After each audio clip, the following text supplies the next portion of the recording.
بس ظاہر ہے کہ جس کی پوری دنیا خوف زدہ ہوگی تو اس کے خلاف سازشیں کتنی بڑی ہوگی۔ امریکہ کہتا ہے کہ ہم کو صرف 2 چیزوں سے ڈر لگتا ہے، حزب اللہ سے اور پاکستان کی ISI سے۔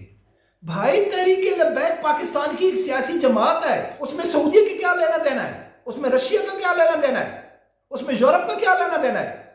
ان بچوں کے ساتھ اللہ ہے، اللہ کی ذات انصاف کرنے والا ہے۔ اللہ نے کہا تھا میں ان سے بدلہ دوں گا، اور آج اللہ کی ذات نے ان سے اس کو ذلیل کروا دیا۔ اور خادم حسن رضوی رحمۃ اللہ علیہ کہتے ہیں کہ یا اللہ ان کو کلا کلا کر کے ذلیل کرنا، لیکن ان کی جتنی غلطی ہے ان کی اتنی ہی نشاندہی کی جائے، ان کے خلاف اتنی ہی آواز اٹھائی جائے۔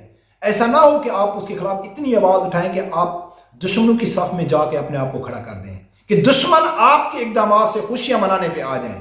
بسم اللہ الرحمن الرحیم۔ السلام علیکم ناظرین، اس ٹائم پاکستان میں سب سے زیادہ جو خبر وائرل ہو رہی ہے وہ اعظم سواتی کی ہو رہی ہے۔ اعظم سواتی نے ایک پریس کانفرنس کی اور اپنے اوپر ہونے والے ظلم اور زیادتی اس نے رو رو کے عوام کے سامنے رکھا، تو پاکستانی میڈیا اور پاکستانی عوام شدی بہت زیادہ پریشان ہے کہ ایک 75 سالہ گروپ کے ساتھ بہت بڑی زیادتی ہو گئی ہے، پتہ نہیں پاکستان کا کیا ہوگا۔ وہ رو رو کے بتا رہا ہے، اس کے اوپر بات کرنی ہے۔ عمران خان کا دوسرا تیسرا دن دھرنا چل رہا ہے، احتجاج چل رہا ہے، اور اس احتجاج میں مسلسل پاکستانی اداروں کے اوپر تابڑ توڑ حملے کیے جا رہے ہیں، نعرے بازی کی جا رہی ہے، گالیاں نکالی جا رہی ہیں، ملک کے املاک کو نقصان پہنچایا جا رہا ہے۔ اور جو یہ عمران خان کا 6 سال کا بیانیہ ہے وہ ایک ہی بیانیہ ہے، پاکستانی اداروں کو ٹارگٹ کرنا، اس کے اوپر بات کرنی ہے۔ باقی میں آپ لوگوں کے سامنے ایک ویڈیو کلپ رکھوں گا، 13 سالہ پرانا ویڈیو کلپ ہے، وہ سنو گے تو اس کا پورا جو ماسٹر مائنڈ ہے نا، جو ہینڈلر ہے، وہ آپ لوگوں کے سامنے آ جائیں گے۔ اور تحریک لبیک کے اوپر جو پابندی لگانے کی کوشش کی گئی، سعودیہ کا جو کردار تھا، جو قطر کی ثابت قدمی تھی، یہ سب چیزیں آپ کو اس ایک گیم کا حصہ نظر آئیں گے، اور اس پوری گیم کے پیچھے جو اصل گیم کس کی ہو رہی ہے اور ہینڈل کون ہے اور وہ حاصل کیا کرنا چاہتا ہے، وہ سب آپ کے سامنے آ جائے گا جب وہ کلپ میں آپ لوگوں کے سامنے رکھوں گا۔ ناظرین، سب سے پہلے بات کرتے ہیں کہ جو اعظم سواتی نے الزام لگایا ہے۔ سب سے پہلی بات یہ ہے، سوچنے والی بات ہے، اعظم سواتی کہتا ہے کہ میری اور میری بیوی کی ویڈیو بنائی گئی، بلیک میل کیا گیا۔ یہ کس کا کام ہے؟ پاکستانی ISI کا کام ہے، پاکستانی اداروں کا کام ہے۔ سب سے پہلی تو بات یہ ہے کہ میں نے جب سے بھی ہوش سنبھالا ہے، پاکستان کے جتنی بھی سیاستدان ہیں، اگر وہ گھر میں آ کے اگر وہ کدھر جا رہے ہیں تو اس کو گاڑی کی چابی نہیں مل رہی، تو اگر اس کے سامنے میڈیا والے کو کھڑا کر دیں گے تو وہ کہے گا کہ یار یہ تو ISI کا کام ہے، یہ تو ایجنسیوں کا کام ہے اور کوئی نہیں ہے۔ ان کے پورا ٹارگٹ وہ ایجنسیوں کا کرتے ہیں، کوئی بھی پاکستان کا سیاستدان ہے۔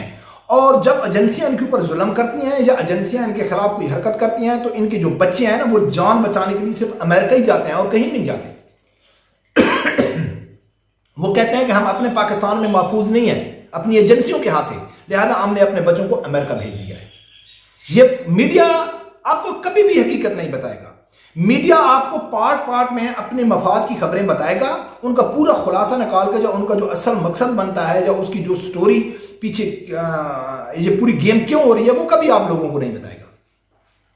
تو اعظم سواتی کے اوپر جو اس نے الزام لگایا، سب سے پہلی بات ہے کہ اگر ایسی بات ہے تو غلط ہے، نہیں ہونا چاہیے۔ ہم بھی اس چیز کے لیے کرتے کہ یار ایک آدمی کو ذلیل نہیں کرنا چاہیے، لیکن 75 سال عمر میں ایک آدمی کو اللہ کی ذات ذلیل کیوں کر رہا ہے، یہ کیوں ہم لوگ بھول جاتے ہیں کہ اب یہ جن فرعون کی بات کر رہا ہے تو کچھ مہینے پہلے یہی فرعون نے اس کے فارم ہاؤس میں صرف گائے چلی گئی تھی ایک غریب بچے کی، اور اس گائے کی وجہ سے پہلے ان کو مارا پیٹا، پھر ان کو پولیس کے حوالے کر دیا، وہ بہن بھائی، ان کا باپ، ان کی ماں، چھوٹے بچوں کو سب میں جیل میں ڈال دیا تھا۔ اس ٹائم اس 75 سالہ بزرگ جس کی سب سے زیادہ تکلیف عمران ریاض جیسے بھڑوے کو ہو رہی ہے، اس ٹائم اس کو یہ یاد نہیں تھا کہ یار اس 75 سالہ فرعون نے معصوم بچوں کے ساتھ کیا کیا۔ وہ معصوم بچوں کا ساتھ تو کسی نے نہیں دیا تھا، کسی نے اس کے خلاف کارروائی نہیں کی تھی، کیونکہ یہ تو فرعون تھا نا۔ لیکن ان بچوں کے ساتھ اللہ ہے، اللہ کی ذات انصاف کرنے والا ہے۔ اللہ نے کہا تھا میں ان سے بدلہ دوں گا، اور آج اللہ کی ذات نے ان سے اس کو ذلیل کروا دیا۔ اور خادم حسن رضوی رحمۃ اللہ علیہ کہتے ہیں کہ یا اللہ ان کو کلا کلا کر کے ذلیل کرنا، اور یہ کلے کلے ہو کے ذلیل ہو رہے ہیں۔ ہرگز اس کا یہ مقصد نہیں ہے کہ یہ بے گناہ ہے، بالکل اس کیس میں اس کی کوئی غلطی ہوگی، لیکن اس کے کتنے گناہ ہیں۔ اور یہ جو پاکستان کے سیاستدان ہیں، یہ آسمانی فرشتے بن کے گھوم رہے ہیں کہ بھائی ہم تو بڑے فرشتے ہیں، تہجد گزار ہیں، عبادت گزار ہیں، کوئی ایسا پولیٹیشن ہے کہ جو میڈیا میں آ کے کہے کہ بھئی ہاں میں نے کرپشن کیا ہے؟ جس کو بلاؤ وہی کہتا ہے نہیں جی اللہ کا شکر ہے ہم تو 1 روپے کا بھی حرام نہیں کرتے. تو ملک کو کون لوٹ کے لے گیا؟ اگر ہم کمپیریزن کریں پولیٹیشین کا اور پاکستانی ایجنسیوں کا تو کہاں کھڑے ہیں؟ ان کا پروفیشنل، ان کا کردار کہاں کھڑا ہے؟ آئی ایس آئی نے ہمیشہ سے اپنے آپ کو ٹاپ میں رکھا ہے اور اپنی پوزیشن برقرار رکھی ہے جو ان کا کام ہے، اور جن کا کام ہے انہوں نے ہمیشہ ملک کو لوٹ کے کھا گئے اور پیسے کما کے باہر ملک چلے گئے. لیکن مسلسل تابڑ توڑ حملے پاکستانی ایجنسی کے اوپر ہو رہے ہیں. کیوں ہو رہے ہیں؟ سب سے پہلے ناظرین میں آپ لوگوں کے سامنے وہ ویڈیو رکھوں گا جو فیصل رضا عابدی کی ویڈیو ہے. اس کے بعد آپ لوگوں کے سامنے آ جائے گا کہ تحریک لبیک کے اوپر پابندی کی کوشش کا عدم قرار دینے کی کوشش کے پیچھے کس کا ہاتھ تھا، سعودی کا کیا کردار تھا، قطر کی کیا ثابت قدمی تھی. سب چیز آپ لوگوں کے سامنے آ جائے گی. پہلے سنو کہ فیصل رضا عابدی کیا کہتے ہیں. یا میں بتاتا ہوں آپ کو آئی ایس آئی کیا ہے. میں امریکہ کے اندر پینٹاگون میں انوائٹڈ تھا. پینٹاگون کی ایک مشترکہ نشست تھی. وہاں پر امریکی شہداء کے یاد میں پروگرام چل رہا تھا جو ان کے فوجی افغانستان میں مارے گئے، سارڈ آف آنر دی جا رہی تھی. اور اس طرف پاکستانیوں کا پروگرام چل رہا تھا جس کی صدارت میں اور مختلف مسلم ممالک سے آئے ہوئے لوگ کر رہے تھے ان دہشت گردوں کے خلاف. امریکی فوجیوں نے مجھے جب پوچھا کہ آپ پارلیمنٹیرین ہیں، میں نے کہا ہاں.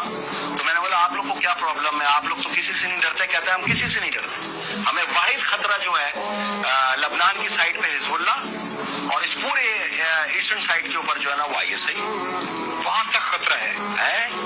ٹانگیں ہی ان کی صرف آپ کی آئی ایس آئی سے کافی ہے. آئی ایس آئی ہے جس کو آپ اس طرح مذاق بنا کے ڈسکس کر رہے ہیں. ناظرین آپ لوگوں نے سنا ہے کہ فیصل رضا عابدی کیا کہتا ہے. 13-14 سال پرانا کلپ ہے. یہ کہتا ہے کہ امریکہ کہتا ہے کہ ہم کو صرف 2 چیزوں سے ڈر لگتا ہے، حزب اللہ سے اور پاکستان کی آئی ایس آئی سے. حزب اللہ کون ہے؟ اس کے اوپر میں کئی ویڈیو بنا چکا ہوں. جو سعودیہ اور قطر کے اختلاف کی وجہ بنی جب ٹرمپ پہلی دفعہ سعودی کی سرزمین میں کھڑا ہو کے حزب اللہ اور حماس کو دہشت گرد تنظیم کہا تھا. جو پورے امت مسلمہ کا جو اتفاق تھا، ہر مقطع فکر جو بھی جس مسئلے سے تعلق رکھتا ہے وہ سب متفق تھے حزب اللہ اور حماس کے اوپر کہ یہ مسلمانوں کی جہادی تنظیمیں ہیں. باقی کے اوپر اختلاف ہے. کوئی کہتا ہے کشمیر میں جہاد ہے نہیں ہے، کوئی کہتا ہے افغانستان میں ہے یا نہیں ہے. جتنی بھی باقی تنظیمیں ہیں سب کے اوپر اختلاف ہے، لیکن پوری امت مسلمہ کا جو اتفاق تھا وہ حزب اللہ اور حماس کے اوپر تھا. اور ڈونلڈ ٹرمپ آ کے سعودی کی سرزمین پہ کھڑا ہو کے اس نے کہا تھا حزب اللہ اور حماس دہشت گرد تنظیمیں ہیں، جس کی وجہ سے جس کی مذمت کی تھی قطر نے کہ میں اس کی مذمت کرتا ہوں. سعودی نے کہا تھا کہ آپ نے بیان واپس لے، انہوں نے کہا نہیں لیتا ہوں. اسی ٹائم سعودی نے اس کے ساتھ سفارتی تعلقات ختم کر دیے تھے جو آج تک ختم ہے. ان کا پورا ڈیری جتنا بھی کھانا جاتا تھا سعودی کی طرف جاتا تھا انہوں نے فوراً بند کر دیا تھا، اور ان کے قطر میں کھانے کا کوئی چیز نہیں مل رہی تھی. میں اس ٹائم دبئی میں تھا، سب کچھ مجھے معلوم ہے. پھر ایمرجنسی میں آ کے ترکی نے ان کے آگے ہاتھ بڑھایا اور ترکی نے اپنا پورا جتنا پروڈکٹ کھانے پینے کی چیز ہے وہ ادھر بھیجنے کی شروع تھی. صرف کس وجہ سے کہ قطر کہتا تھا کہ میں امریکہ کے اس بیان کے ساتھ نہیں کھڑا ہوں کہ جو حزب اللہ ہے وہ دہشت گرد تنظیم ہے. حزب اللہ کو دہشت گرد سعودی نے قرار دیا، حماس کو قرار دیا، بعد اخوان المسلمین کو بھی قرار دے دیا. یہ کون تھی؟ جس سے کفار ڈرتے تھے، جس سے امریکہ خوف زدہ تھا. جہادی تنظیموں سے دوسرا اس نے کیا نام لیا کہ ہم آئی ایس آئی سے خوف زدہ ہیں. آج پاکستان میں آئی ایس آئی کو کہاں کس جگہ پہ کھڑا کیا گیا ہے؟ کتنی بڑی سازش ہو رہی ہے پاکستان میں آئی ایس آئی کے خلاف. جب فرانسیسی سفیر کے وقت تحریک لبیک کے اوپر پابندی کی باتیں ہو رہی تھی تو کیا آپ لوگوں کے سامنے بیان موجود نہیں ہے شیخ رشید کا معید پیرزادہ کے ساتھ کہ بھائی ہم کو سعودیہ نے بھی کہا ہے، ہم کو رشیا نے بھی کہا ہے، دبئی نے بھی کہا ہے کہ آپ لوگوں نے تحریک لبیک کے خلاف کیا کیا ہے. بھائی تحریک لبیک پاکستان کی ایک سیاسی جماعت ہے، وہ پاکستان میں احتجاج کر رہی ہے پی ٹی آئی کے خلاف. اس میں سعودی کی کیا لینا دینا ہے؟ اس میں رشیا کا کیا لینا دینا ہے؟ اس میں یورپ کا کیا لینا دینا ہے؟ تو شیخ رشید کہتا بھائی ہم نے تو ان کو کہا ہے کہ بھائی ہم نے ان کو قلعدم قرار دے دیا.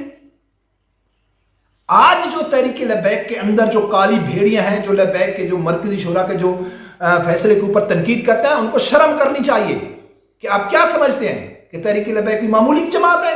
یہ ایک ایسی جماعت ہے جس سے پوری دنیا خوف زدہ ہے. بس ظاہر ہے کہ جس کے خلاف پوری دنیا خوف زدہ ہوگی تو اس کے خلاف سازشیں کتنی بڑی ہوگی، یہ آپ لوگوں نے کبھی اندازہ نہیں کیا ہے. تو ناظرین آپ کو سمجھ آ گئی کہ سعودیہ نے حزب اللہ کو کالعدم قرار دے دیا. جب کالعدم قرار دے دیا اس میں مسلمان کہیں گے کہ جہادی تنظیم تو ہے نہیں, اس کے لوگ مسلمان خلاف ہو جائیں گے. بھئی یہ جہادی تنظیم نہیں ہے, وہ کمزور ہو جائے گی. آئی ایس آئی کو اس سے ڈرتی ہے امریکہ, اور پاکستانی عوام کو آئی ایس آئی کے سامنے کھڑا کر دیا ہے. تحریک لبیک کو ہمیشہ سے سائیڈ لائن کیا جا رہا ہے. کیوں کیا جا رہا ہے؟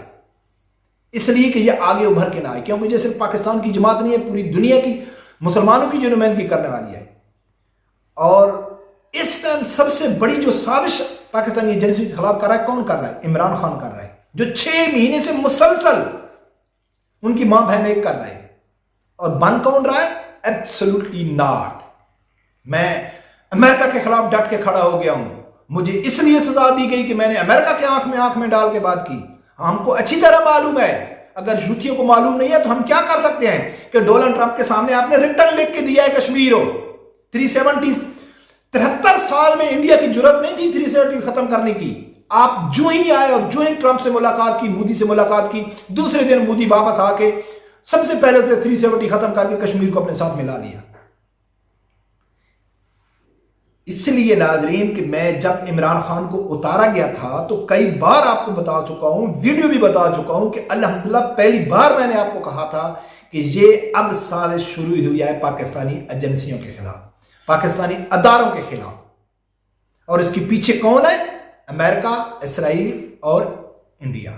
اور آج سے 13 سال پہلے فیصل رضا عابدی نے بتایا تھا کہ امریکہ کہتا ہے کہ مجھے سب سے زیادہ جو خوف ہے وہ پاکستان کی آئی ایس آئی سے ہے یا حزب اللہ سے ہے. حزب اللہ کو تو سائڈ میں ہٹا دیا گیا, اب Pakistani agency I S I کا نمبر ہے جس کے خلاف بھرپور قسم کی سازش ہو رہی ہے. اور یہ سب جتنے ہیں سیاستدان ہیں, یہ جو پاکستانی ایجنسیاں کے اوپر الزام لگا کے اپنے آپ کو شفٹ امریکہ کر لیتے ہیں. یہ ناظرین ہے اصل حقیقت جو میڈیا کبھی آپ لوگوں کو نہیں بتائے گا.